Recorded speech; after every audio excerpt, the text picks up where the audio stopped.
Welcome to VTV prime. గుర్రపు డెక్క కాలవల్లో పేరుకుపోయిన గుర్రపు డెక్క తీయించడం అనేటువంటిది లేదు, కానీ మందుబాబులను గుర్రం ఎక్కించడం, ఇంకా జనాన్ని ఆశల గుర్రాలు ఎక్కించి కింద పడేయటం, ఇవన్నీ చంద్రబాబు నాయుడు గారికి వెనతో పెట్టిన విద్య అంటూ సెటైర్లు విసురుతూ తనదైన స్టైల్లో మాట్లాడారు మాజీ మంత్రి, అలాగే వైసీపీ ముఖ్య నేత అంబటి రాంబాబు గారు. అదే అంటున్నాడు సుపరిపాలన తొలిగడు అంటే. ఇది సుపరిపాలన ఏంటి? యూరియానేమో దొరకకపోతే సుపరిపాలన, తల్లికి మనం ఇవ్వకపోతే సుపరిపాలన, ఒక సంవత్సరం ఎగ్గొడితే గుర్రపు డెక్క తీయకపోతే కాలంలో సుపరిపాలన ఏంటి? నాకు అర్థం కాలే.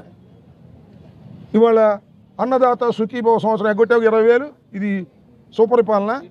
ఎవడు చెప్తాడు? నువ్వు ఉన్న డప్ప కొట్టుకోవడం తప్ప ఇది సుపరిపాలన కాదు, ఇది మోసపు పాలన అని ప్రజలు నిర్ణయించుకున్నారు. కాబట్టి తక్షణమే మేము ఇచ్చినటువంటి మెమోరాండం మీద ప్రభుత్వం యాక్షన్ తీసుకోవాలని మేము కోరుతున్నాం.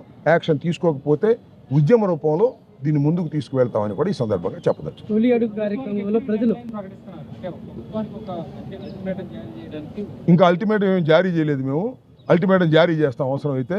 ఇవాళ మెమోరాండం ఇచ్చాము, తర్వాత మళ్ళా ఇది రాష్ట్ర వ్యాపితమైనటువంటి పిలుపు, దానిలో భాగంగా ఇచ్చాము. మళ్ళీ దాని మీద మళ్ళీ కూర్చొని చర్చించుకొని ఏదో ఈ లోపలే చేసేస్తే మంచిది, చేయకపోతే ఏం చేయాలనేది కూడా మేము తప్పనిసరిగా చేస్తాం. ఏంటి తొలి అడుగు కార్యక్రమంలో ప్రజలు తెలుగుదేశం పార్టీకి ప్రభుత్వాన్ని హారతులు పడుతుంటే మీరేమో ఏమీ లేదన్నట్టుగా చెప్తున్నారు. ఎందుకు హారతులు పడుతున్నాయి? ఫ్రీ బస్ ఇచ్చారని హారతులు పడుతున్నారా? ఆ ఫోటో చూపించు కాదు, ఎందుకు అట్టా కాదు. ఆయన ఏమంటాడంటే తొలి అడుగు సుపరిపాలన ఉందని ప్రజలందరూ హారతులు పడుతున్నారు అని తెలుగుదేశంలో అంటున్నారు. పాపం ఆయన మాట కాదు. ఎందుకు హారతులు పడుతున్నారు అబ్బాయి? నిరుద్యోగ భృతి 3,000 ఇచ్చినందుకు హారతులు పడుతున్నారా?